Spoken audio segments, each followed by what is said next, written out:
And then we're online. Hello everybody and welcome to SimRacingOnline and the SRO LMS 2012. And round 1 on Sebring. We will be for the next 12 hours.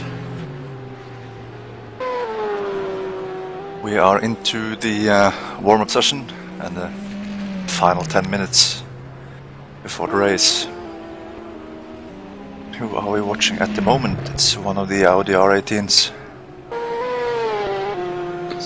Good afternoon, everyone. Hello, George. Yep. Luckily, we have managed to put together a team for you today. We may not have broadcast commentary for the whole race. We're hoping to bring you a stream for the whole race. But if anyone wants to help out, come on TeamSpeak, poke me, let me know, and we can get you set up. It could be English or German, we don't mind. But yeah, if you want to help out, just pop in for a chat, and we'll get you sorted. But yeah, just 10 minutes to go before we move to the race session. Drivers just switching back to their race setups now after a pretty intense qualifying session. I believe Peter Enders snatched pole in the dying minutes of that session in P1. Very close between the Atlantic Racing Team, the No Limit, and 05 Motorsport for the top three. In P2, I believe Motorsport for All grabbed pole position, and in GT, Stefan Miel got pole position for Team RC, just ahead of Sim Racing Holland's Wilfred van der Brink. Yeah, and there was nothing in between them as well. It was 0.15 of a second, I guess. Yep, it was very, very close, particularly in P1 class and GT class. Promise good for some nice action on the track then. Yep, well, let's hope that we can keep as many cars going as possible. Obviously it's a 12-hour race, joint longest distance in the calendar. There's got two 12-hour races. Obviously the final round is at Spa, and that's a 12-hour, so these are the biggest challenge. They've got the most points on offer, so not really about speed, it's about keeping it safe, having a stable platform and making it to the end and getting a decent start to the season. Yeah, absolutely. Just over 7 minutes to go. When it goes to 5 minutes, the track will be closed, and I'll disappear for a few minutes as I give the drivers their final race briefing. It will be a single file manual rolling start, so when the lights go out we will be in race conditions, but the class leaders will drive round and set a formation lap at a maximum speed of around 130 kilometers an hour, which is roughly 80 to 85 miles an hour. There'll be 3 separate packs, so we won't have 40 cars all charging into turn 1 at once, and the race will start out at the final corner, but they can't overtake before the start finish line.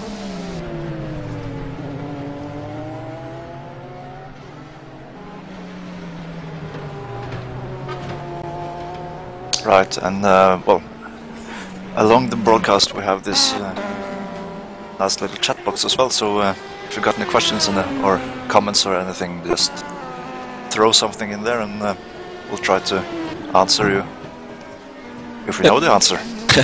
If you're having a few issues with the site, I believe the live timing is causing some issues for some, and it's using up all the resources for the site, so we won't be able to fix that today. But if you can't watch the broadcast, if you head over to simrace.tv, you'll be able to watch it there on stream too. So just remember that if you hear anyone with any issues, just tell them to go there and they'll get a perfect stream.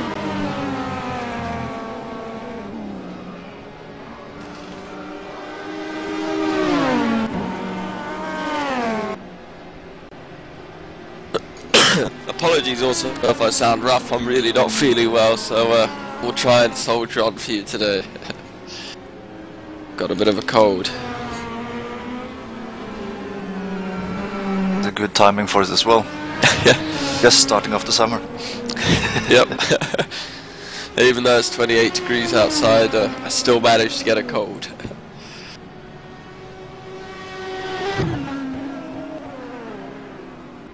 So it looks like we will have 41 teams, I think, that will take to the grid. Obviously there's 42 cars in the server, but one of them's a broadcast, so very decent grid for the first round. couple of teams with a few issues. They couldn't make it. Normally we would have 44, but 41 is a great number, so we should be treated to a decent amount of quality in all the classes, and everyone should have quite a lot of competition, as we already seen in qualifying. Yep, and with that amount of cars as well, it's the key thing for everyone involved here is managing the traffic. Yeah. Because with a 5 kilometer track or 5.8 kilometer track and 44 cars, you're bound to find some cars around the circuit, regardless of how fast you are.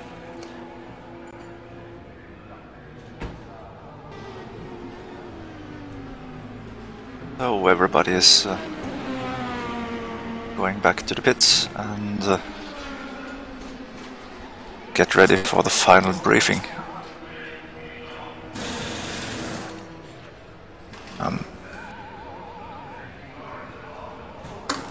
Trying to find a map of the circuit so I can tell a little bit more about it, but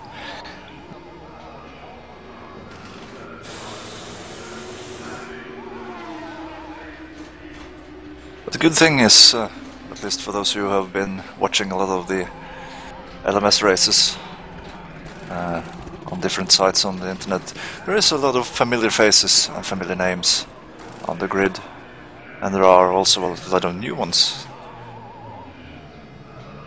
We'll have a good mix of just about everything, and it's a huge variety of very good looking cars, all the way from first car to, what was it, the 41st car.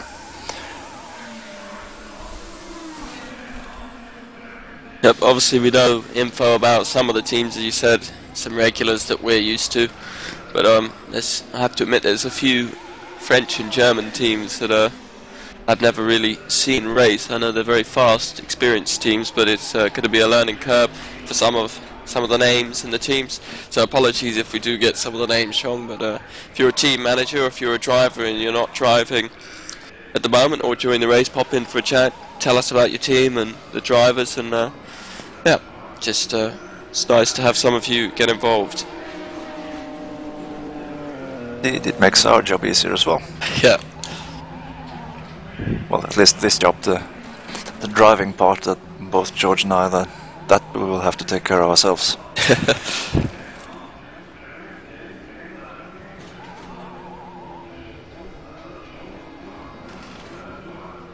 So Sebring Raceway then 3.7 miles, that is 850 something meters.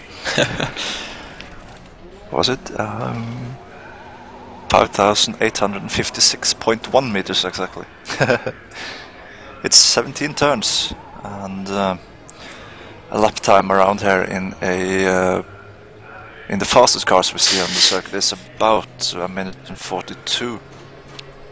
And the faster GTs are around 2 minutes, some of them even below at 1 minute 59 and thereabout.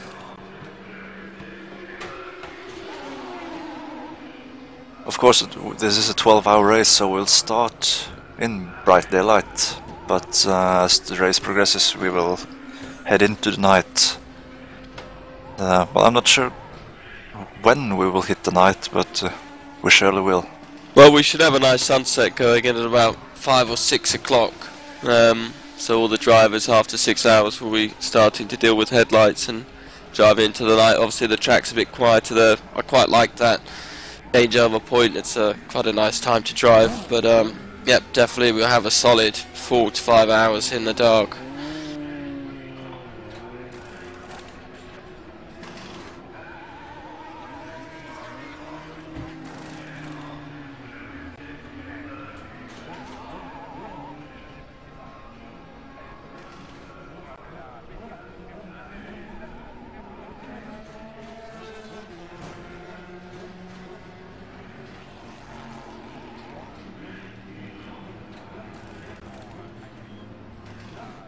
And the timing for the warm-up is ticking down in its final few seconds. Yep, this is where everyone has their fingers crossed that we've moved through to the race session without any issues. I hope everyone's got in. I have a feeling that one team missing, because we were supposed to have 42 cars, so someone's gone missing. Not sure who it is.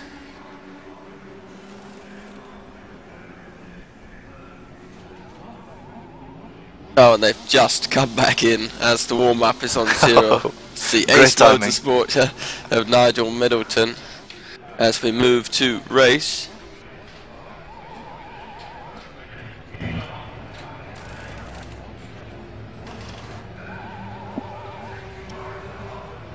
So I'll let you control the cameras while I sort out the starting procedures. Right. Leave my fat fingers to do this.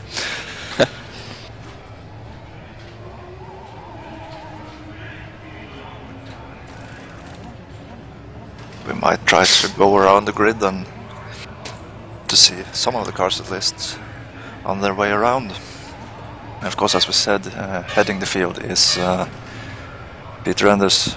No, wait. Yeah, Peter Enders for Atlantic Racing Team. Sorry. Now I'm starting to mispronounce names already. That's the Audi R18. It's a double Audi R18 in front with Michael Miller for No Limit Motorsport in second position. Third position we find Matt Farrow for 05 Motorsport in a Peugeot 908. In fourth position it's now we start with names already. I think this one is pronounced Bugash. That is what Adam Okarski is telling me. I probably got that completely wrong, but yeah, that's apparently it. Mateusz Bugash, yeah, for Feeder Sport Poland. That's also a Peugeot 908. In fifth position for e-racing propulsion, it's Mikael Folscher, also in the Peugeot. Sixth position is Philip Marty. That's an Audi R18 for Exigent Sim Racing. Seventh position, Andreas Mick for All Star Racing Team. That's also an Audi R18. There's a huge number of those cars here today.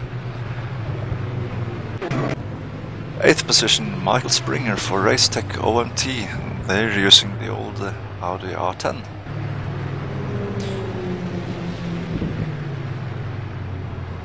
Ninth position, Maurice Dycker for Optimum Motorsports.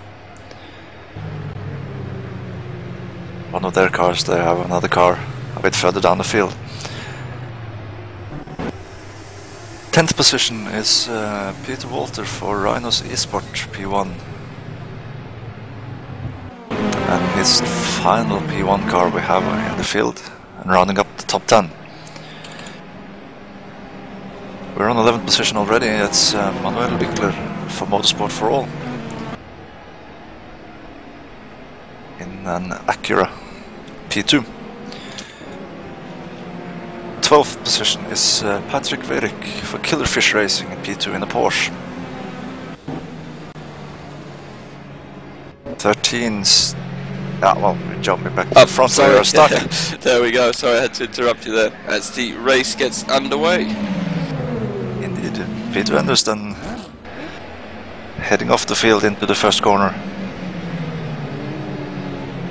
Looks like they've got through okay, all the P1 cars, as the P2s now should be getting ready to come across the line. They are through Sunset Bend. Manuel Bickler for Motorsport for All, and off the P2s go as well. Looks like someone was already side by side there in the background when they shouldn't have been. Didn't see which car that was. It looks like someone challenging with one of the Atlantic cars. We should be able to jump to the GT field now as they have started. So Stefan Miel leads them into turn 1. This is the biggest pack of cars, as you can see on the screen. over 21 GT cars in this class, as it looks like they've all made it through okay. Yeah, that's very well done. The lineup in front is, well, it is the same as it was when we started the race. They haven't swapped any positions yet. Coming out to the back straight, where we reached the highest top speeds around the circuit. Yep, I think Peter Enders is going to be under pressure here as the no limit car of Muller is right on his tail as they head into the sunset. Then the final corner, one of the most challenging corners of the circuit. Almost running off. Yeah. That's 280 kilometers an hour on the entry of the corner. Oh no, not quite far enough up to make a move.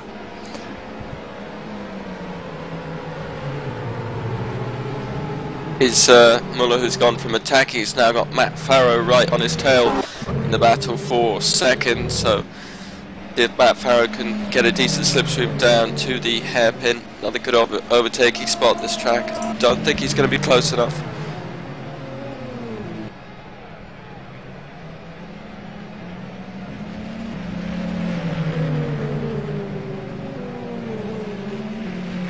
They've gotten themselves a little gap again.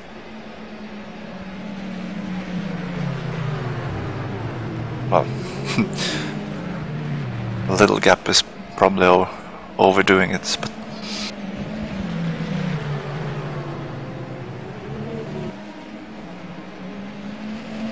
meanwhile in P2 class, Manuel Bickler, I don't know if that's the correct pronunciation, but he has got a fairly decent lead, and he is driving for Motorsport for All, and he is in front of second place in class. Wayrick, I believe that is, and he's driving for Killerfish, so bit of a cue from the third place man in P2. That looks like should be fairly good battles going on there. See in GT, Stefan Miele is still leading from Wilfred van der Brink, but there's a bit of a queue of cars as we see now. The whole GT field looks like they're nose to tail as they head out of the hairpin, and Matt Farrow sets the fastest lap of the race. But the battle for P1 is very hot, as it looks like Matt Farrow tried to make a move there and didn't quite pay off, and he's now coming under pressure from the Feeder Sport Poland driver of Matthew Bogus.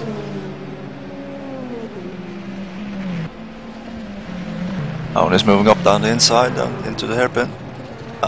Pulls out of it. It's always a matter of balance as well as this early in the race, if you want to push and risk all for that extra position, or do you want to go back and inside again? He's under heavy pressure here now. Farrow just needs to hold this off and continue, because it looks like he's one of the fastest P1 cars on the track. He's got the fastest lap at the moment, so he needs to focus on putting in those laps again, and he'll catch Muller, who's in second, who's just behind P1 leader. Have Peter Enders, who's done a fine job since the start, no mistakes, as he's already coming up to the first GT car. I believe that is Jonathan Orker-Klint for Optimum Motorsport in the Ferrari 458. Yep, that's right. I thought I saw someone going off in the rear end there, but I think that was just like... Yeah, I don't see anyone with any problems. Yep. It doesn't look like anyone has made any stops. It might just be a bug, but it's saying that Thierry Bellot has made a stop. He's quite far back off the field, so not quite sure what happened to him, but everyone else has managed to get on okay.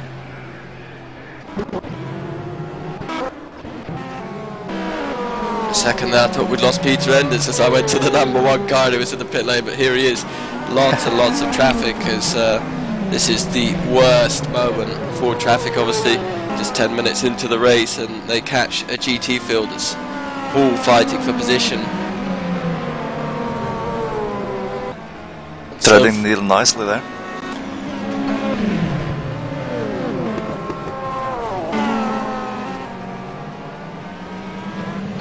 Atlantic P1 overtaking Atlantic M3. I believe Ryan Walker is doing the first stint in the Atlantic Racing Team BMW M3. So that traffic has helped Muller a lot. Matt Farrow isn't here as Muller looks for the outside, bit of contact there, not a good overtaking spot here. He might be able to get him on the switchback, but even more traffic's there. Gonna have to be careful. Peter Enders goes for the inside.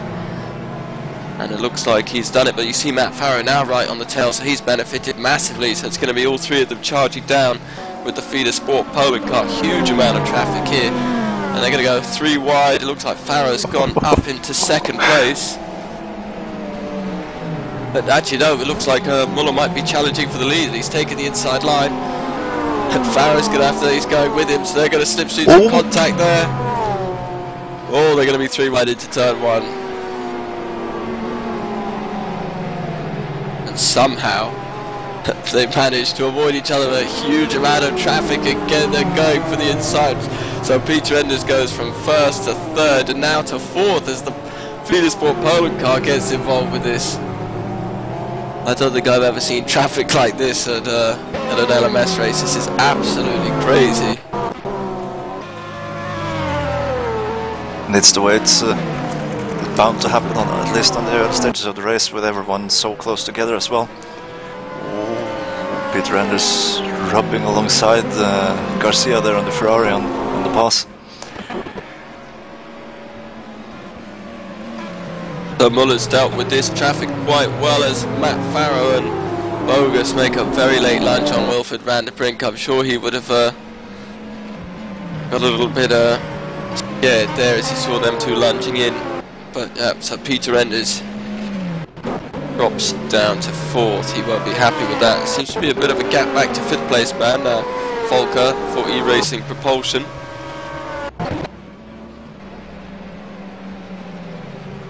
Yep, and they're now through the GT field, and next one on the list is the P2s. Yep, so still leading P2. Oh, 20th position, Thierry Charlotte has been into the wall, or at least off the track. Yeah, we just see him now. Doesn't look like he's got too much damage, but leading P2 is still Manuel Bickler, under no pressure whatsoever. Lots of clear track, so absolutely perfect start for them in what is one of my favourite looking cars. I think that's a brilliant skin, whoever's painted that P2 car. And second place in P2 is Patrick Bayrick for Killerfish Racing. Third in P2 and 13th overall is Robert Visa. He's driving for Speedy Gonzalez. Fourth in P2 is Paolo Martins for the second Atlantic Racing P2 car. And fifth is Steven Secker, I believe, for No Limit P2. Leading GT currently is still Stefan Miel, with about a second's gap back to Wilfred van der Brink in second, although that looks less than a second from this shot now. So battle in GT class still very, very close. Third in GT is Sasha Glatter for Motorsport for All in the lead Viper. 2 Vipers in the race today, obviously Roy's team. RMI the second Viper. And fourth in GT class is Pablo Garcia for T2SP Endurance Team, and fifth is Benjamin Tierman for No Limit in the first of their GT cars.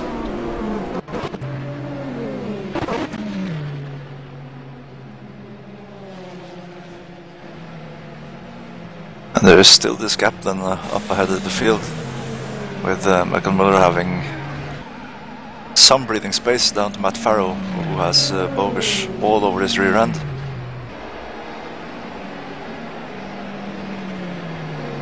And all these guys are so evenly matched, so the time that Peter Enders did lose in the traffic there, he hasn't been able to make that up again, now that he's got the clear track.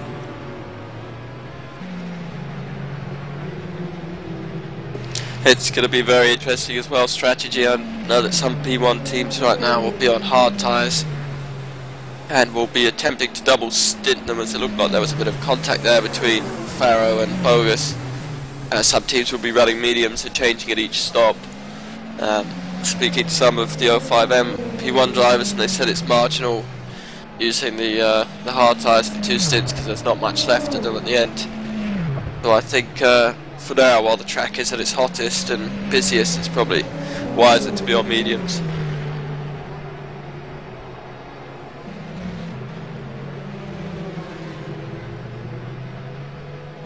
Oh, and we've lost Andre Martins in the P2.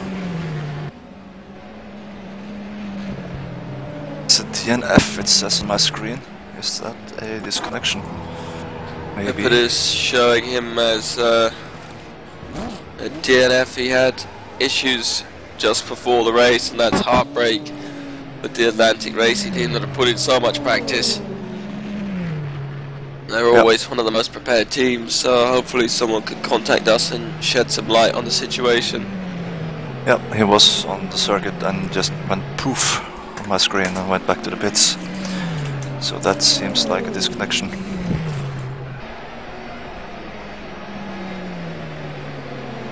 I don't know if Peter Ender's got some damage during that traffic chaos time, but he hasn't caught up to the back of Bogus as quick as I thought he would, so we'll monitor that maybe once the Atlantic drivers can give us an update. Car looks okay, so maybe he's just managing tyres and fuel at the moment. It might be perhaps the wise decision as to fight for the position like Faro and Bogus is. Really defensive line from Faro there into the hairpin. Yep, Bogus looks like he's a man on a mission. They're going to be side by side. He's going to have to go around the outside as Matt Faro flashes him through. So Bogus is looking fast at the moment. Let's see if he can catch the back of Michael Muller, who currently leads the race overall and leads P1 car for No Limit Motorsport.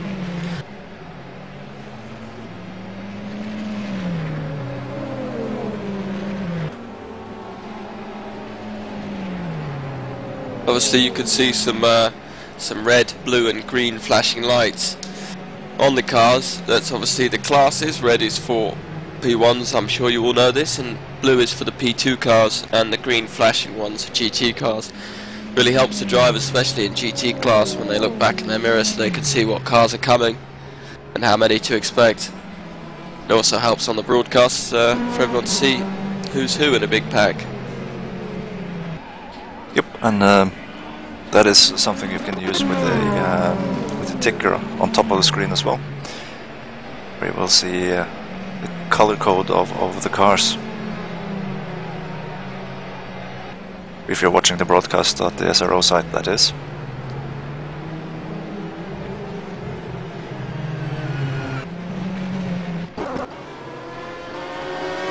The Bickler still by himself. Looks like there has Nefamiel has been caught a little bit. As Wilfred van der Brink is right on his tail, as they've got the second place P2 man coming up to lap them. So good to see a nice mix of cars. 3 different cars in the top 3 positions. The BMW leads from the F430, from the Chrysler, Viper, all completely different feeling cars. Viper obviously a monster down the straights.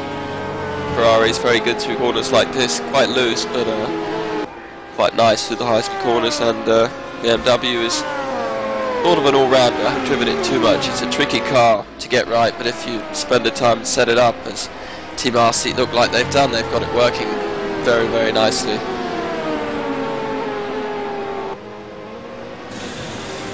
Yep, there is quite a lot of variety in the GT class with Porsches and BMWs and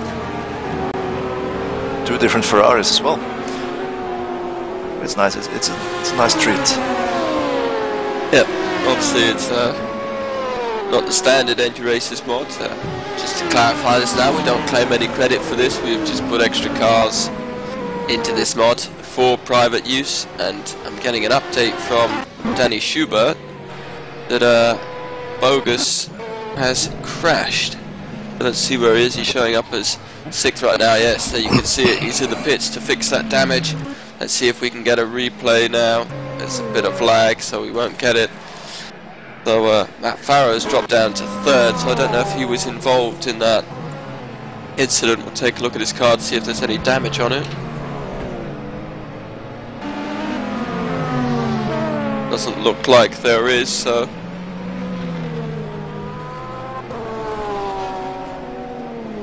he'll continue. He's just behind Peter Enders.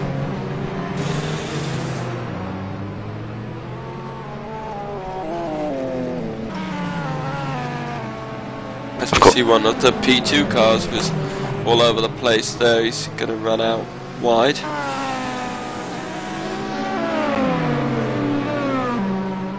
And Bogish rejoins the race in 12th position overall. That's 10th and final position in P1.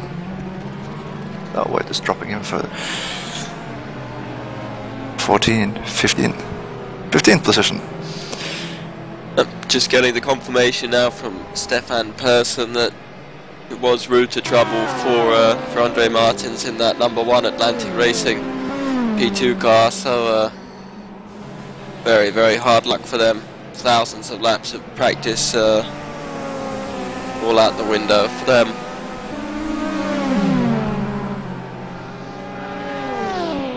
But so far just the one DNF of the Atlantic Racing team. Everyone else still running. Only a few guys have been into the pit so far to fix some damage. It is really heartbreaking to hit that kind of trouble this early in the race as well. You've prepared and you expect to be here for 12 hours and you're not around for more than 15 minutes. That's a tough blow. Yep, especially it hurts harder even when you can't control a parameter such as a router or a game crashing or a driver swap bug. If you crash the car yourself or someone hits you, you can put it down to, you know, something being avoidable. But when your router goes, server goes, or if you know, as I said, a driver swap bug, it really does hurt. There's nothing you could have done to avoid it.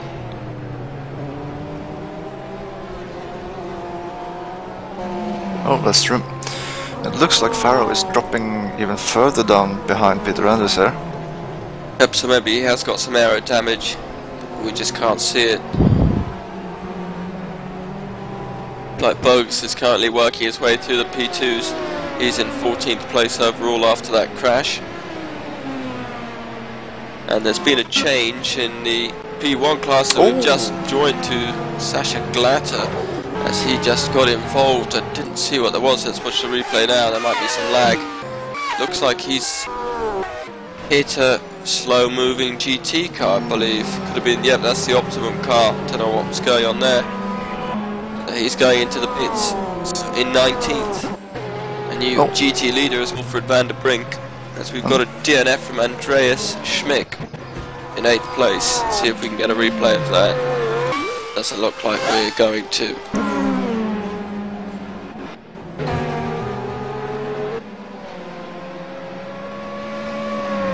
That's the All-Star Racing team in P1. And a DNF on the screen. I suspect that might be a disconnection. That as well.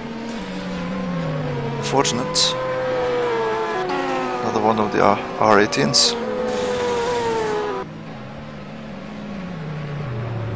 Yep, I'm not even getting it on my own install, so yep, not quite sure. Maybe someone can update us from that team. But yep, so we have missed this overtake. So Wilfred van der Brink for SimRacing for Holland leads GT class from second place man Stefan Miel for Team RC. In third place, promoted due to issues, is Pablo Garcia. He's getting an update. And Danny Schubert is saying that a Peugeot, it's not saying which one, hit the back of them, and then the game crashed to desktop for the All-Star Racing team. So bad news for them.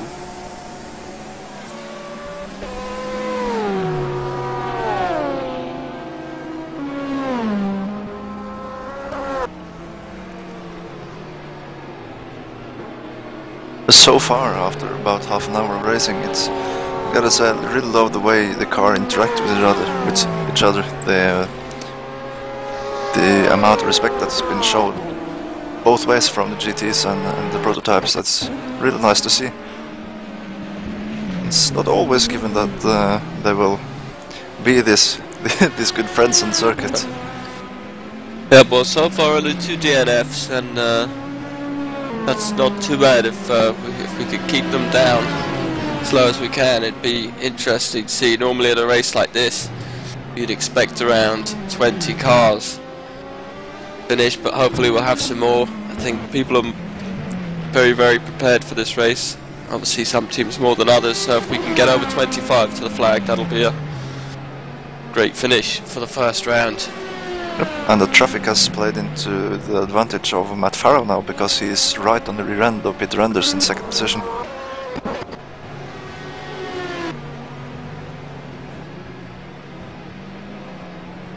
Yep, so I'm just going to quickly nip to the toilet. I'll be right back.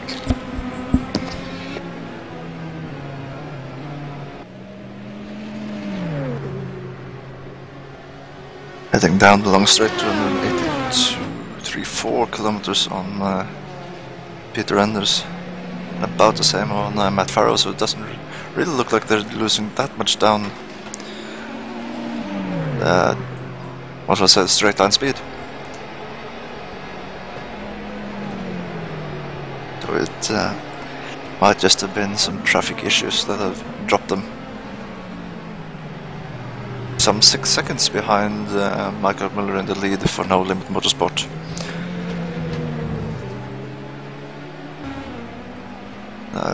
Most of the battles are settling down now.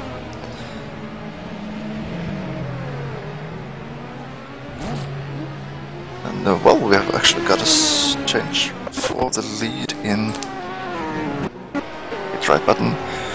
The GT category, Wilfred van der Brink now going past Stefan for the RC racing team.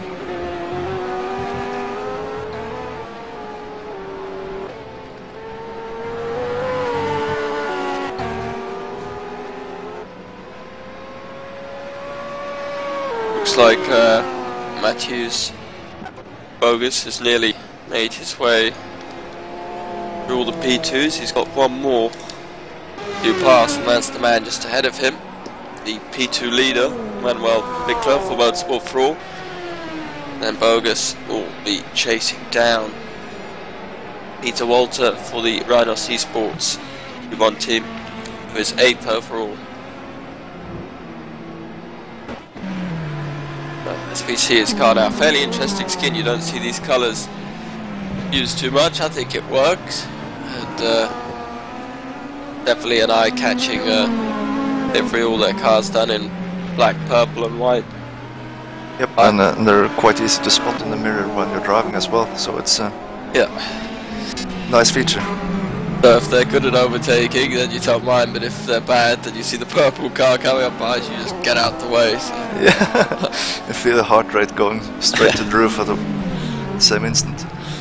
Yeah, but this is one of the teams that I know is very experienced, that I don't know that much about. So I believe they are a German team, but that's all the information I know. So if someone who's watching the broadcast from this team, a P1 or a GT driver, come into the broadcast and have a chat with us and let us know about your team. Don't be afraid, we don't bite.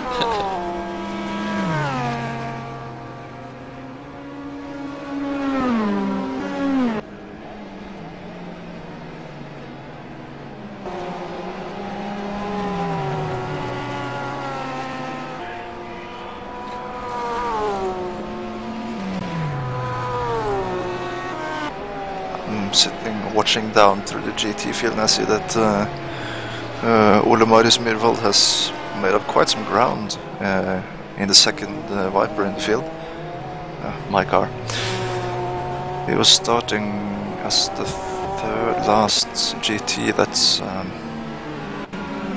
19 I guess, up to 14th, so he's making his way the right way through the field. Sweet. Oh. jumping back through some of the GTs.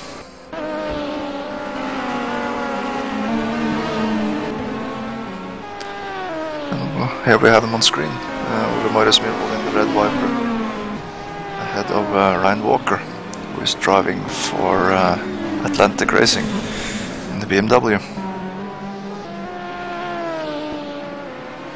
This is for 14th and 15th in the GT class.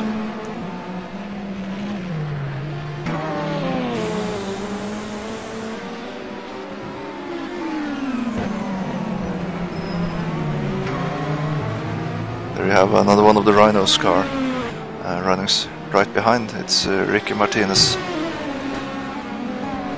the Ferrari 458, and the leader is going past for another lap.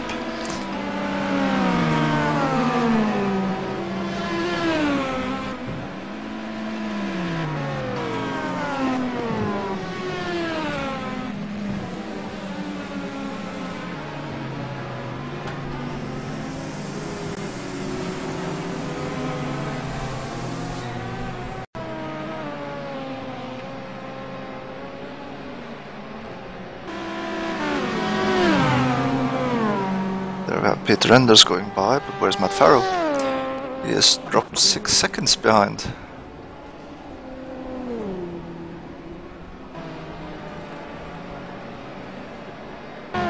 Seconds now between Farrow and Enders. Using a bit of the grass on the exit of the final corner.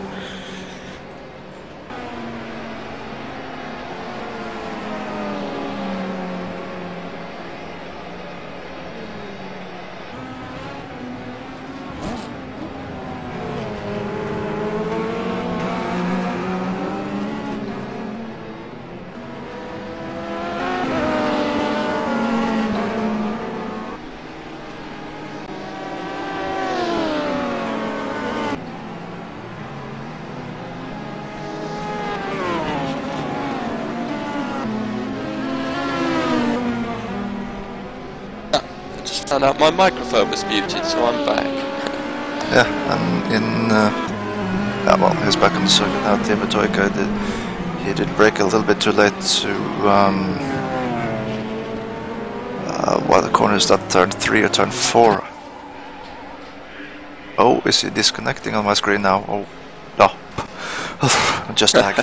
Timo Toika's connection is normally very hit and miss, as we're seeing the other Feeder Sport Poland car in the pits. This is a bit early for a scheduled stop, so I don't know if this is going to be for a driver swap to fix some damage, or see, it doesn't look like they've changed drivers. I don't think so.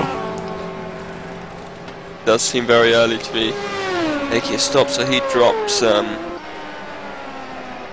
the way down. I think he's just been lapped by the P2 leader, who is still Manuel Bickler, who seems to be Mr. Cool, because he has led from start to finish so far with no issues whatsoever. So dominant performance from him as he comes up behind the PT leaders, and Stefan Miel in the BMW, and then Wilfried van der Brink in the Ferrari F430. They've got the Optimum F458 that's doing a good job of getting out the way there to allow them all through.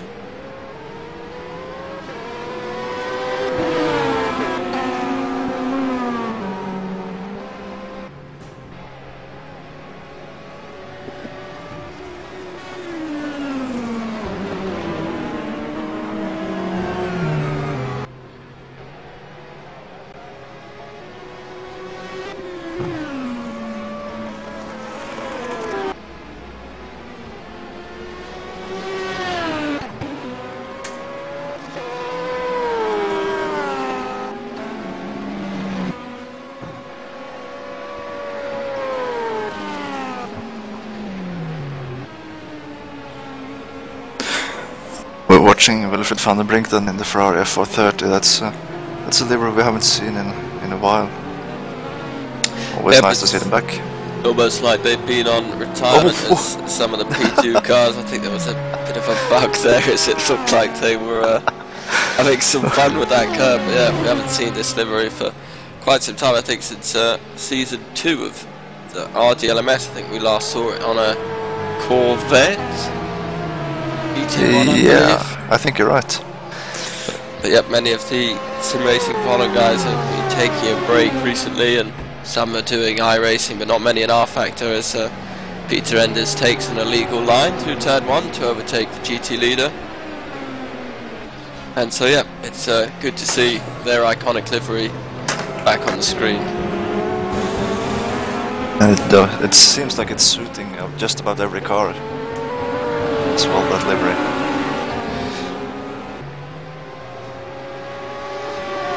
Well, yeah, we did see him, Peter Enders, taking that line out, cutting over the pit exit, which you're not allowed to do. You stay within the white lines. At least up there.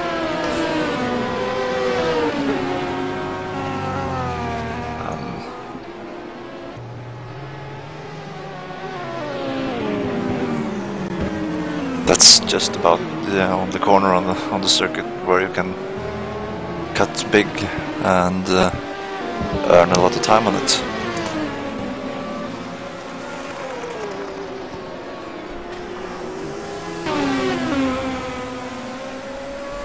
It looks like the closest battles on track is in GT at the moment, as Tierman, or the No Limit. Oh, and Auckland spins again. Wow, that was a scary moment for the second No Limit car. So they're running in formation, choosing not to run two of the same cars. They've got a Porsche 997 and a Ferrari 458 that they're running together. Just behind them is the Killerfish Racing 997.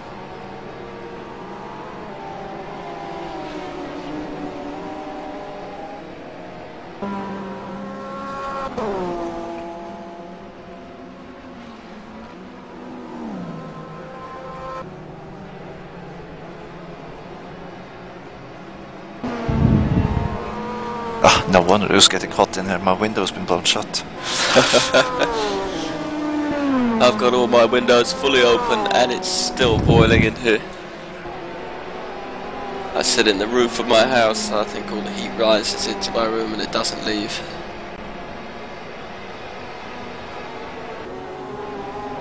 That's about the same issue. I've just realised that it's been nearly 40 minutes and we haven't had a guest in the commentary booth yet. Someone has got to come in and have a chat with us. Otherwise we're going to have to start dragging you manually from your channels into here. We'll have no choice. It's always better to get in here by yourself. Oh, there we are. We've been joined by someone, obviously an avid member. We've been joined by Jonathan Motteram. Good afternoon, Jonathan. Afternoon. So then, how's it going? You're in, is it the P1 or the GT? P1, yeah. Oh, okay. So P1 probably going better than GT at the moment. I think it'd be fair to say that, yeah. Yeah. We have seen Jonathan, spinning a few times with that 458, but he's soldiering on. Yeah. Well, as long as we finish and get some points from it, then we'll be happy. Yep. So how long till you get in the car into the to the R10? I'll be in at about 5, 7. Then I have to drive V8s and then come back. So. Oh yes, so it's it'll be interesting. Obviously many of the teams taking part, so I also take part in the virtual V8s. I drive in that, but sadly today I had to be absent. But I know 05 Motorsport, we've got a pretty hectic driver schedule with some drivers doing up to 5 hours driving today in 2 different cars, so it's going to be interesting. But yeah, you looking forward to getting in the car then? Yeah, I mean, hopefully the traffic will lead to later. It seemed a bit hectic at the beginning, and I mean, as it spreads out, this shouldn't be too bad, hopefully. Yeah, we did see some crazy traffic at the start. The prototypes coming to the GT field for the first time looked like everyone got through okay, but yeah, we'll look out for you when you get in the car, and there has to be some sort of reward or present for coming in and being the first. So Yeah. now that you've all witnessed and heard Extra this, points, maybe? yeah, we need more of you to come in and give us a chat. So, are you doing just the 1 or the 2 stints today? 5-7 and the last stint 11-1. So they're about hours fuel stints, and then so obviously 2 fuel stints. Can you give us any insight into strategy, or are you gonna avoid the question like Mercedes do in F1? Are you changing tyres or using hards? Well, we're using mediums at the moment, and we'll probably stay on mediums. Right. Okay, and just change them at each stint then. Yeah.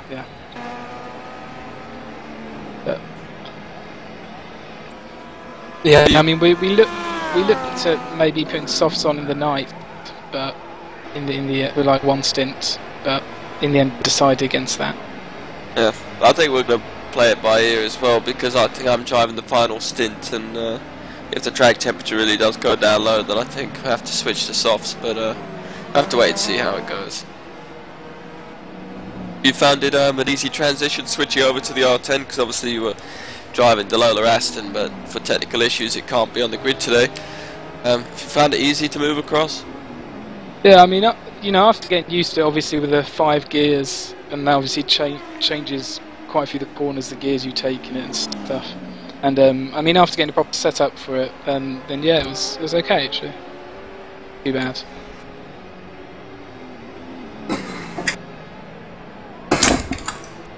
I mean, when are you getting the car? I believe around halfway point. I think I'm doing 2.5 hours, and then at 11 o'clock I'm doing the final 2 hours. Yeah. Because the GTs can go further, can't they? Yep, I think the GT cars, the GT Porsches and Ferraris and other ones, they should be doing about an hour and 15 minutes, up to an hour and 15 minutes on a stint. And I think the P1s is around 55 minutes to an hour. Yeah, I mean, I think we worked out we could get it to an hour, just about, maybe a minute or 2 over. But because I was trying to desperately work out if we get it at an hour and like 5 minutes, then we can do pit stop less. But in the end, it's it's so marginal. Yeah. Not quite sure how long the P2s can do. I've never really driven them. Probably someone can bring us some information. Sorry? Maybe a guest. Oh, they're doing 3-hour stints then in the P2 cars. That's my guess. But it looks like the battle for P1 has calmed down a bit now, as Michael Muller is got a healthy lead back to 2nd place, man Peter Enders. And 3rd is Matt Farrow. Was on the tail a little while ago, Peter Enders, but he's dropped back. In 4th is Michael Folker, Racing Propulsion, running out wide there. 5th is the striking livery of the Exigence Sim Racing team. It's currently being driven by Felipe Marti. 6th is Maurice Tucker in the team that we're speaking to Jonathan from, Optima Motorsport. So far, decent run for them. 7th place is Michael Springer for Racetech OMT, and in 8th is Matthias Bogus, recovering from his crash earlier. And 9th is the final P1 car, I think. That's Peter Walter for the Rhinos E-Racing team. And 10th is the first of the P2 runners. Yep. How do you put up the race, Jonathan? Have you set your eyes on one of the other teams that you want to really beat, or are you just going along and minding your own business? Yeah, well, I think maybe we were kind of raced who were obviously in the same car, and we qualified within a 10th of them. And I mean, we're running last time I looked, we were about 30 seconds ahead of them. So obviously, an important thing in a race like this, just to make sure you don't have too many dramas and finish the race. Well, for us it is anyway. Yeah, that sounds like the most reasonable thing to do. Anyway, yeah, I might be in here later if no one else will come in. See ya. Great. Yeah.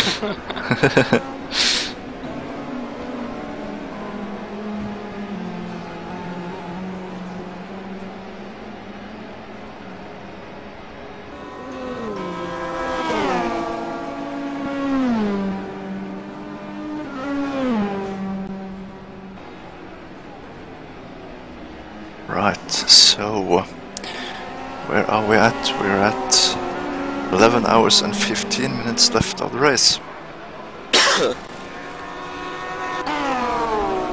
Getting close to that pit entry for P1s and P2s.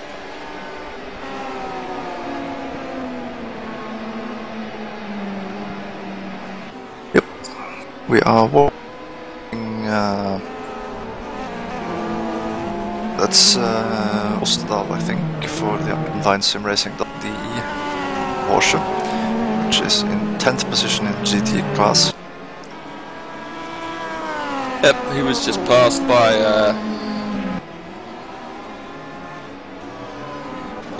Thibaut Vernies. Yep, Vernies, and soon he's going to come under pressure from the man just behind him, Arnaud Bouchek for SRO team.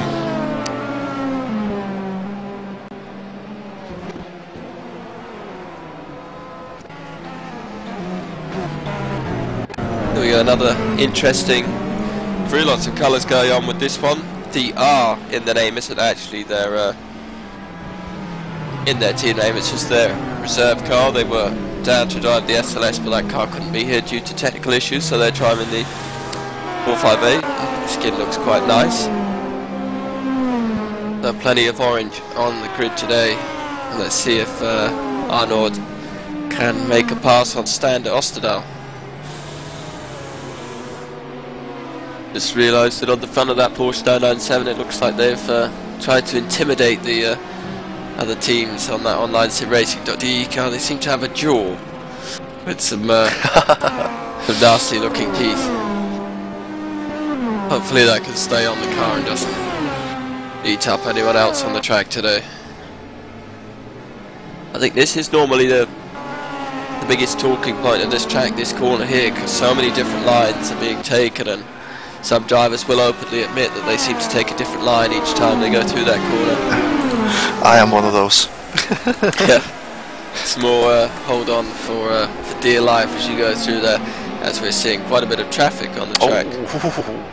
And did a P2 car just take off over a curb? I don't think he got any damage, but he definitely took off there. That was that the Killerfish? Yep, it is. That's a very risky move to go through the outside of a GT in the corner where the GTs naturally will drift out. It's well a bit too hesitant to get through. Oh no, sorry, it wasn't the Killerfish. It was Speedy Gonzalez. They've got a similar looking skin, so they have just. We'll be able to tell the difference eventually. Yeah.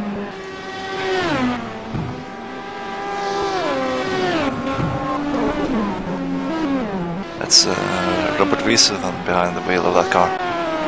Yep, so he got passed then by Steven Zecker, I believe, from No Limit.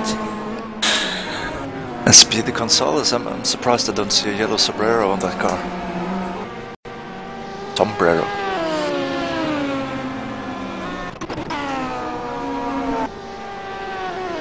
Oh. And that's a dangerous spot to spin. That was Maurice Stucker for the Optimum Motorsport. It seems like it's got a flat tire.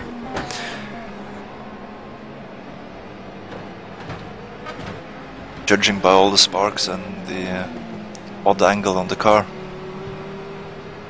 And the fact that it is being passed by a GT.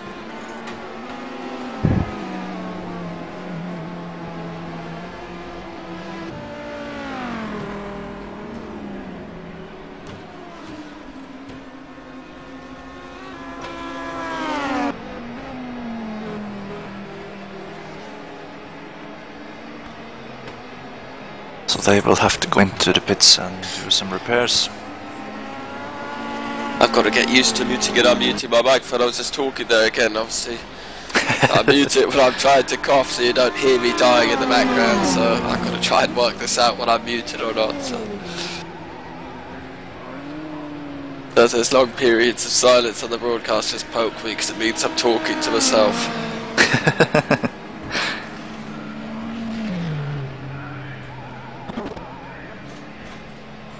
Matt Farrow looks like he's called Peter Enders a little bit for the battle for second. This is Atlantic Racing Team versus 05 Motorsport in P1 class. We've seen this a little bit before, but 05 have strengthened their P1 team to challenge for race wins hopefully, and it looks like they're going along better. They've got a new lineup of Matt Farrow, Roman Lubchik, Jan Larsen, and a new addition that joined the team last night, Ben Tusting from GT Omega, so he joins the lineup to strengthen the team. So they should be looking quite strong. Obviously Atlantic Racing, very experienced, they've got a very decent driver lineup. They've got Casper Mortensen in that car as well, and I don't remember the third driver, Ricardo Azevedo or someone else. I'm sure someone will correct me soon. So we're expecting them, of course, to challenge for race wins, but a team that we haven't seen that much of before. I'm sure many of you will know who they are. It's the No Limit car of Michael Muller, who's doing a fine job at the moment. Got a bit of traffic up in front of him, but he'll catch it on the back straight, which is a good time to catch it because you can make passes easily as he moves to the right hand side of the track.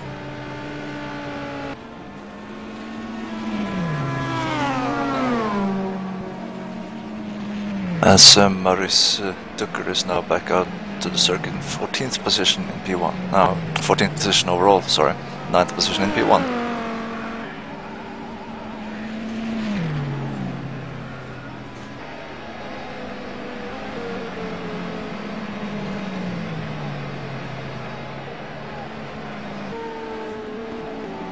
So even though they had to go in for a pit stop and fix some damage, it wasn't really too much damaging, considering that they were quite close to having to go into the pits anyway.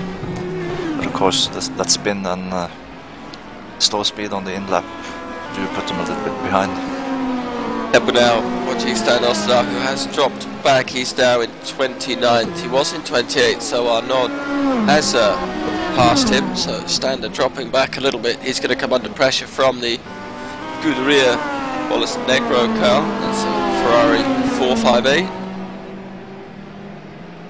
Looks like Stan is being harassed by the UK NL P2 car. We haven't said much about them today. Obviously we know them quite well. Team manager George Pole, I'm sure he'll join us a bit later for a chat and give us the update. They were driving GT when I last saw them in a Ferrari F430, so they're switching to P2 class this year. And yeah, a couple of minutes to go before I think we start to see some of the P1s diving into the pits.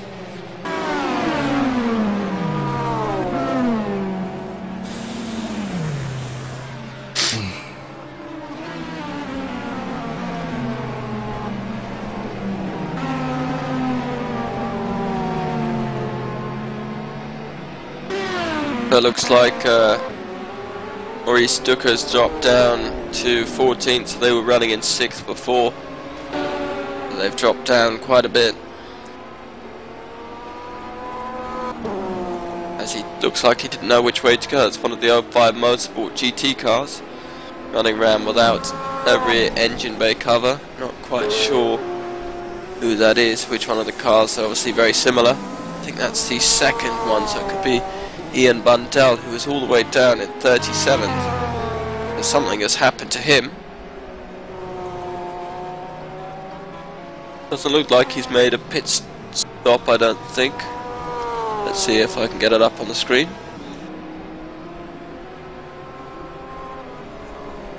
No, he has made a pit stop, so obviously involved in a crash somewhere. Dropped way down the order.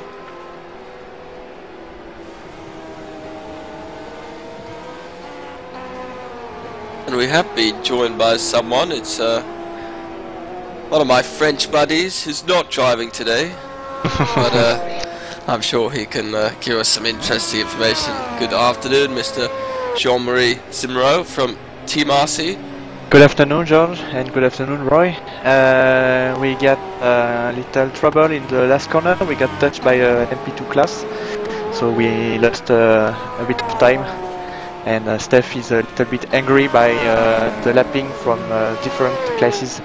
And they don't look at the GT. They try to go as fast as they can, but it's a little bit dangerous for us. Yep, obviously the start of the race is the most scary time for GT cars, and some prototypes getting it wrong. Has the car got any damage on it?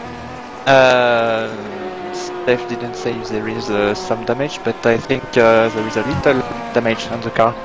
But we try to manage the car to go at the end of the race. Yep, obviously it's I think GT class is massively competitive this year. You've got people like Wilfred van der Brink, who is very strong driver, so I think this is going to be a race-long battle, and quite a few other GT cars in there as well. Pablo Garcia looking quite strong, he's not too far behind you guys, but how are you finding the BMW M3? It's a fine car, and we hope make a good race, and we are looking for every second, because every second counts. So when we lose time from P2 or P1, we are a little bit angry, because the GT leader is very quick, and it's a hard battle for us. Yep. But it's nice. So how comes you're not in the car today? Sorry? How comes you're not driving today? Sorry, I don't heard. No, I was saying you're not driving today, are you? You're just managing. No, I'm just here to manage, and I have something to do later in the afternoon. But next race, I will race. Okay then. And I hope to race. Oh, thanks a lot for joining us, giving us some info. Best of luck, and obviously, thanks. You've got some more information. Join us a bit later on. Thanks. Yeah.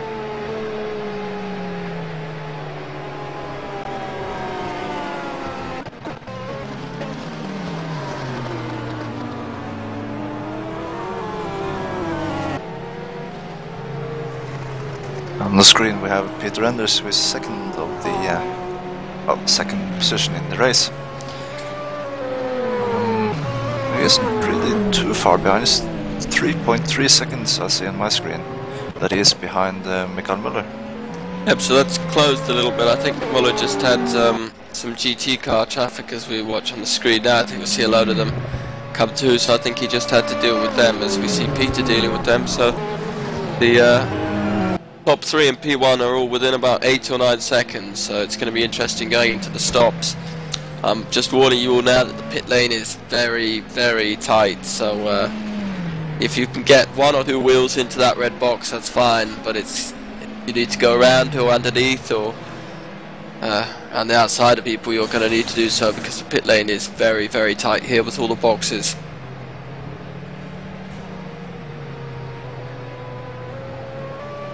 Yeah, it's a very short pit lane to have this many cars in the field.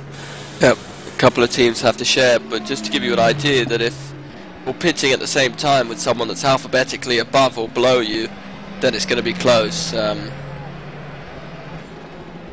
So teams such as if All Star Racing was still driving in 05 Motorsport, they would be pitting next to each other, but 05 and No Limit should be quite far from each other.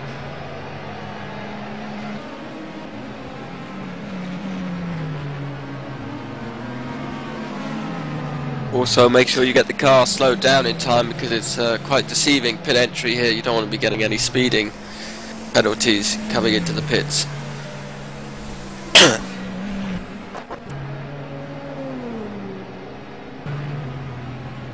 Now it's so easy to get overexcited as well when you have a fairly fast corner, the final corner before the pit lane.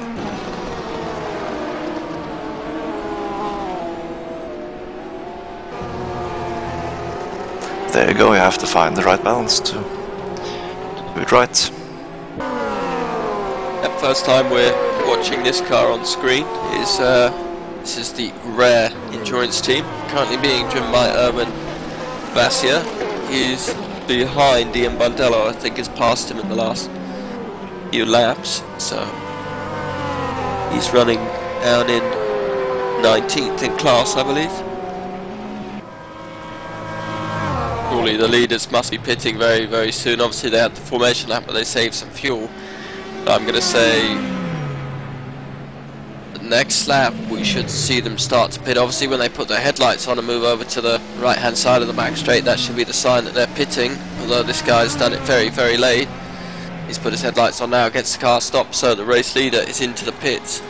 Looks like Atlantic are going a little bit longer, so they take the lead. Peter Enders leads again as Matt Farrow sets the fastest lap of the race. So can these two jump what is the old P1 leader who's in the pits? Let's see his pit time to see if he's double stinting. If he's double stinting the hards, this is looking very strong, but if he's on the mediums and changing them, then the lead will be up for grabs.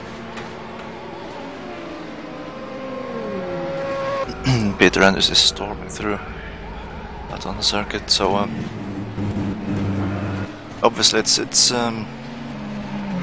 easier to burn time with a good in-lap and a good out-lap on the pits than it is to be faster out on the circuit, because out on the circuit they are quite close.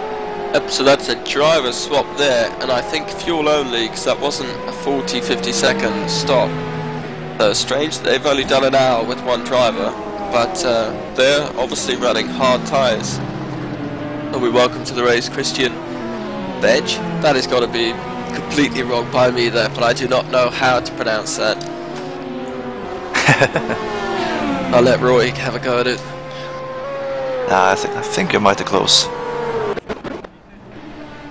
So Peter Enders now driving down the back straight. Will he pull into pit lane now? Not putting his headlights on yet. And Matt Farrow has closed up a lot as Peter Enders has gone deep into that last corner. They've got some traffic there. Oh, and Roger de Klein has spun in the first corner. Or was that lag on my screen? No, he has spun, yep, so mistake there from Roger de Klein. So Matt Farrow is into the pits. Let's see if they're changing tyres. So Atlantic is going for another lap. That's very good fuel consumption compared to especially the no limit car. Yep, so there's the no limit car just entering the back straight. The E-Racing Propulsion also going to Matt Farrow. He's also double stinting those tyres because that was only a 24-second stop, so they're going to come out in front, I believe, of the no limit car. As I'm about to die because I need to cough. Yep, he will be out ahead of him. There you go. We don't see no limit car through the first corner yet. Yep, so it's about a 6-second lead, I believe, that Matt Farrow has over that car. So that was the driver swap there, and a bit more time lost in the in and out laps. So Matt Farrow putting the heat on. It'll be interesting to see where Peter Enders ends up. Let's jump to him now as he heads down the back straight. Surely he's got to be pitting in this time. Some of these P1 drivers seem to be ignoring the headlight rule as Peter Enders sticks to the outside. He goes in. That's very, very late. Someone needs to tell him to put his headlights on. He stops there. He is. He's got his headlights, and I'm sure one of the teammates just shouted at him. So good job, Atlantic Racer there. So let's see what he's doing with his tyres. Here's the second place man of Michael Folker. I'm expecting him to come in and pit now. And he's not, so he's got even better fuel consumption. So he leads the race. Peter Enders as well. Similar strategy to 05 Motorsports. This is going to be close. Where is Matt Farrow? He's coming to the final corner now. There's Peter Enders. Going to be close. I think Peter Enders might just have it. Although Matt Farrow's coming down the pit lane now. Going to be very, very close. I think he's just going to do it, and he is. So Matt Farrow, excellent stuff there on those final laps, and his out lap on that stint. So he jumps Peter Enders, but obviously they've got a lap less. And I did see the Feeder Sport Poland car in the pit lane, as well as Conrad Barr has taken over the wheel on that car. That's 9th position then in P2 at the moment. Welcome to the race, Conrad. FSO P2 leaders are in the pits. 9th place now moves up to 8th, so Killerfish lead P2 as Vickler is choosing not to swap, so that looks like just fuel for him. So in about 10 minutes time we'll expect the GT cars. That should be a very, very busy pit lane indeed.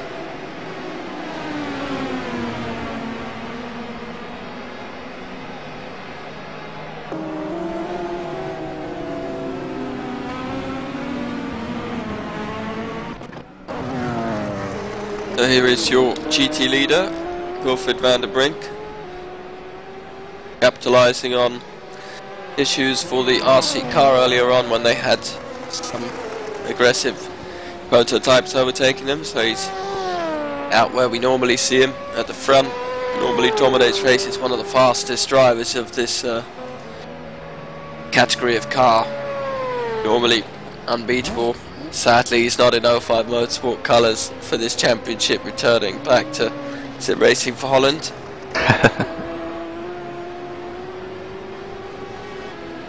We started to see a couple of pit stops for the GT cars already. Ricky Martinez into the pits at the moment, and Mirvo's in the pits last lap around.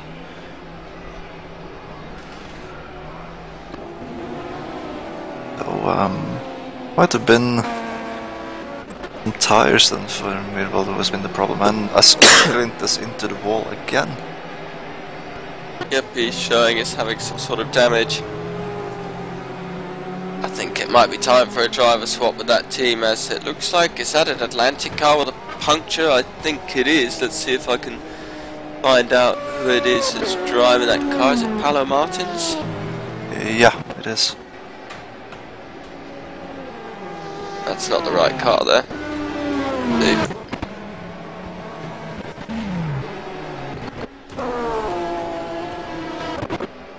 It is on position 13 on my screen. There he is, so he's made it into the pit lane. I don't know if he did have a puncture or not, but definitely some smoke coming from that car, so they're pitting in. Let's see if I can get a replay on that on my screen. Billy Gonzalez are also in the pits. So too is Patrick Weyruck, who's lost that lead after pitting, so Motorsport for All regain their lead at the front. And Paolo Martins is spun coming out of turn 16 out onto the straight, and he backed it into the wall, trying to face the right way again. I don't think they would have had enough time to do a driver swap to get someone in the service, so I think he's got to fix some damage maybe. Let's see, quite a long stop going on here. That's fuel and tyres and maybe damage as well.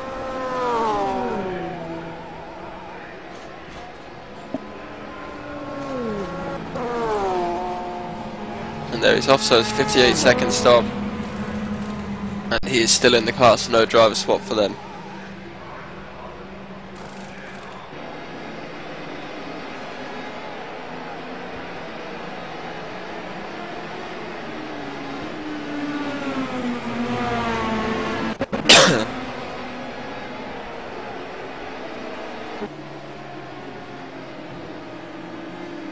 So this is the battle for 4th and 5th overall in P2 class.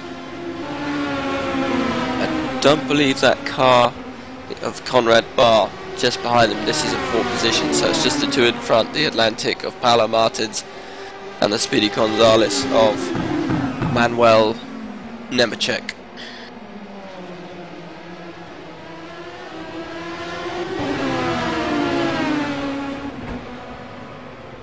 There's still only two DNFs, which is pretty good so far. The server seems to be holding out alright. Fingers crossed. Touch wood. Got another 10 hours and 51 minutes to go. So that's it for a long day.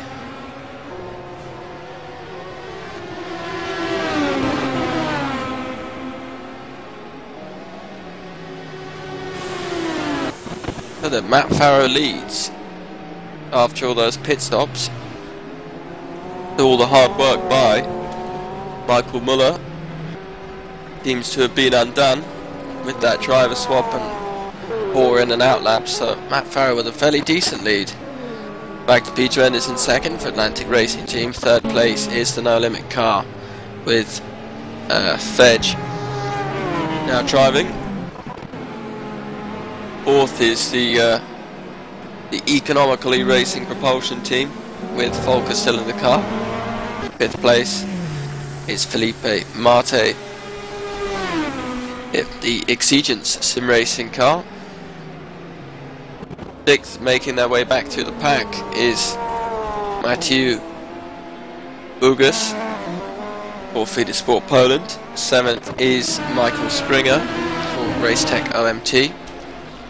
Eighth place is Maurice Ducker, also recovering after a puncture on the rear right of the car. And ninth is the leader of P2 class. And I see that in 36th position, Erwin Levasier is driving along the circuit with his headlights on. He has been doing for, well, the last lap that I've seen. Is he going to pit or is he... No, he's just scared of the dark.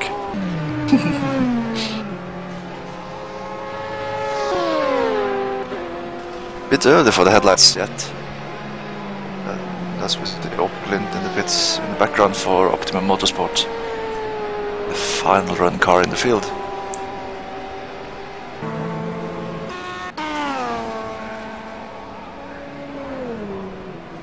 Let's see if they do a driver swap here. That's a fairly lengthy pit stop. He must have had some damage. We have seen him off quite a lot, so... Does it say 1 minute 50 seconds? Not sure if that's the team name going across, but yeah, he has been in there a little while. Looks like he's starting to overheat as well, so switch that engine off. Otherwise that's going to blow. It's a 2-minute pit stop.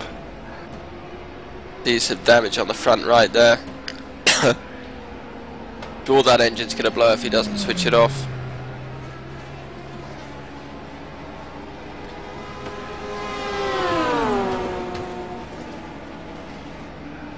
Yeah, that's a factor as well, with especially the GTs who are really dependent on the airflow cooling down the engine. I'm hoping he's just switched it off, but I have a feeling that engine has just blown, judging by that black smoke.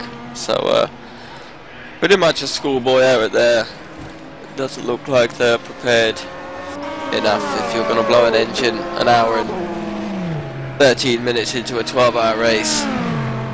So, I think we're about to see him escape off the grid.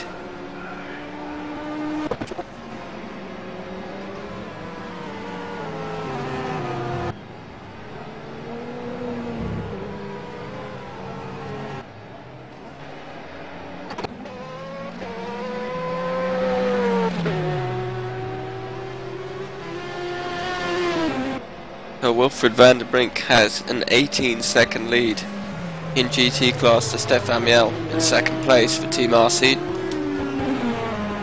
We're expecting these guys in the next 3 to 5 minutes to make their first stop of the race. We'll see what kind of strategy they've got with the tyres. And there we have the retirement of the Optimum Motorsport GT Ferrari. That leaves us with 38 cars then left in the race.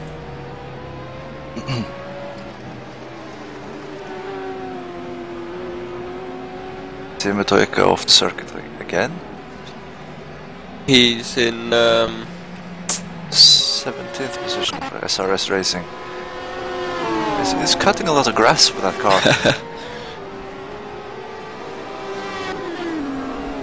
He's from Finland, isn't he? So sure he's probably much more comfortable on the grass or gravel or snow. Obviously, Finland have a fine history of producing quality drivers, so let's see if Timu can be the next one. I haven't seen many of his teammates practicing, so I do hope he has got some people to do driver swaps with today. As he spins it again, it takes too much curb. Manages to get it stopped before he rolls back across the track. Let's see if he can do a safe rejoin here. Looks like the track is clear, and he'll be able to continue. No damage there, so just time lost.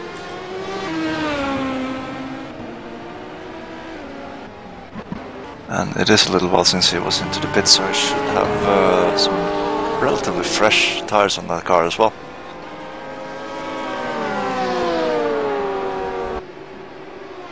There we go, we're watching second position car in GT. Second and third, I guess. Yeah, he's been caught by the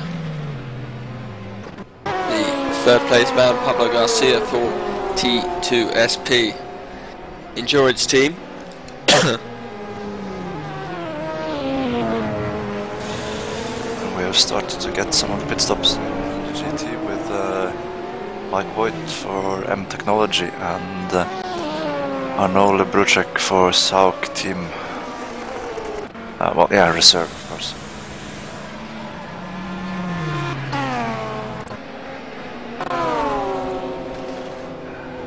There we are, we see the GT pit lane. There's the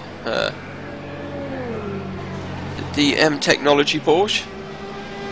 Still in there. I believe there's the Atlantic M3 there. So I think Arnaud is changing tyres. Yeah, it looks like it. Ryan Walker in the pits as well. And Mike Voigt rejoins the race, so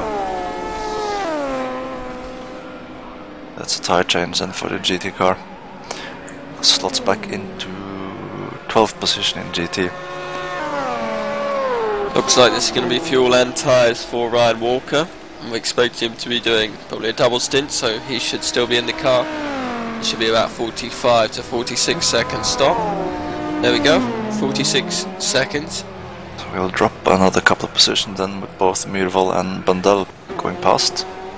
Yep, so I believe we have the leader in pits. And we've lost the Sauk team in the Ferrari with an engine failure. So I suspect they might not have turned off the engine in the pit stop. Yep, another silly error. So the GT leader, the GT leader Wilfred van der Brink, he is in the pits. So that is fuel and tyres, so if Team RC are using hard tyres and double stinting, they can jump him here. So Wilfred moves down to 23rd. Renato Dornell's for Profile Motorsport is also pitting. Let's see, there he is there. It's going to be fuel and tyres for him as well. New leader in GT class. 19th overall is Stefan Miel, so they're going a lap longer. There's some good fuel saving from the Team RC guys. This car hasn't got the most power in the mod, so it's probably quite good on fuel. And we have Renato Donels back onto the circuit for the 05 Motorsport when we've got come on, I did just see him. Got one of the BMWs in, and Erwin Levasseur is into the pits as well. Yep, so headlights come on for Team RC, so too is Pablo Garcia, so both of these are stopping. They take the inside line into the pit lane. Let's see if they're going to go for the same strategy as Pablo Garcia was very late on the brakes there. Almost nose to tail down the pits. Let's hope they're not right next to each other. Team RC, actually they will be quite close because they're alphabetically similar. So they both go in, looks like there's a decent gap. Benjamin Thielmann is taking over the lead for the GT cars then. The Porsche, I guess they will have to come in soon as well.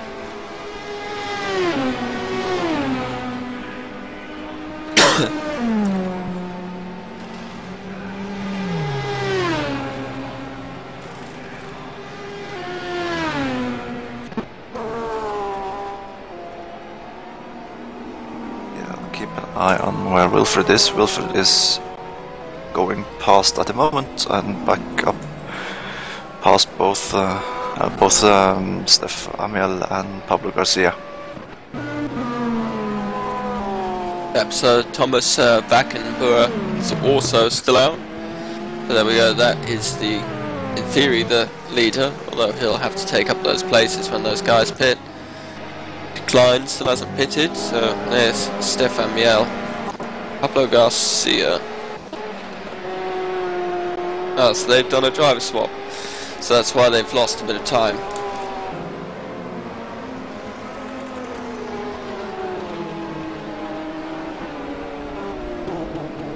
Yep, that's, well, quite understandable as well. In this heat there is, well, some drivers are not that comfortable with sitting and sweating in front of their computer in a couple of hours. You need to man up. It's nothing like a good 2.5 hour, 3 hour stint.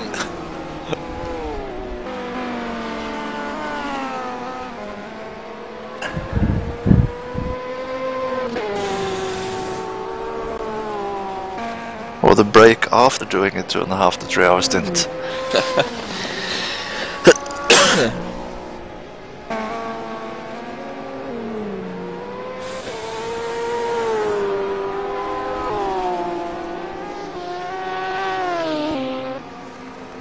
I believe we have been joined by our most recent DNF, and this is Jonathan Walker-Clint. I hope I pronounced that slightly correctly. You're from Optimum Motorsport GT team.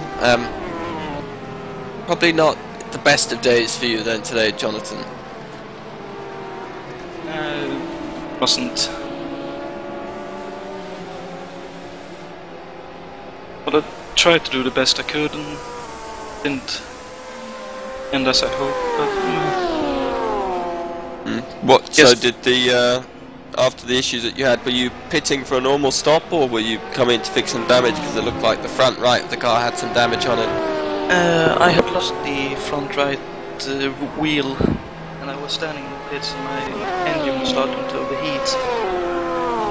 Fortunately, I forgot to map the settings for shutting down or restarting the engine. So the engine died about 1 second before the time was out to stop. So that's a big shame. Yeah, lesson learned for next time then. Yeah, I suppose so.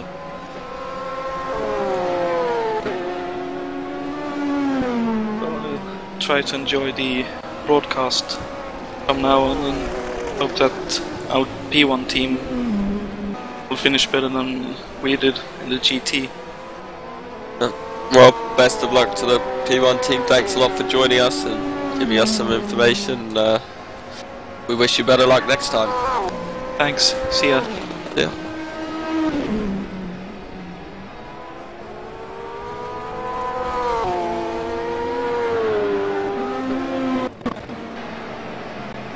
Not the best of season openings for the Optimum Motorsport GT car. Nope, it didn't look too stable from the start really. We saw Jonathan all over the track, so never really got settled. As we're watching each second place overall and second in P1, Peter Enders, who was about 8 seconds, sorry. Been 8 seconds for a little while now back from Matt Farrows. He's got some traffic here, so he's going to lose time. Quite a few GT cars get past. A huge amount of traffic as well. Yeah. Seemed like everybody ganged up in the same end of the circuit. got Roger Decline in the pits at the moment, I believe. Oscar rear Bolas Negro towards the end of the pit lane. Yeah. Oh, and we missed the driver swap with Robin Tolles taking over the rear endurance. Ferrari. 37th overall and 19 in class, the last of the runners. In this battle with all the traffic, so I think he is battling for position with the Timtech Motorsport Porsche 997. We haven't seen much of them today. There's someone flashing their lights. I don't know what's going on. That's a car coming up to lap them. That is Black Road Racing Thibaut Vernice trying to get past them. And completely unnecessary contact there from Vernice. No need whatsoever to do that. So, bit too enthusiastic on the how much pace you could have through the corner. Yeah. Looks like Ollie Marius Meerwold's also lapped that traffic there, so he's going along nicely in 13th overall in the second Viper. Still moving along the right direction in the field. When are we expecting you in that car, Roy? Oh, not in a number of hours yet. I think it's somewhere around 4 or 5 hours until I should get behind the wheel. Yeah, same for me. So if anyone wants to do the cameras or do some commentary in English or German when both me and Roy are driving, that would be much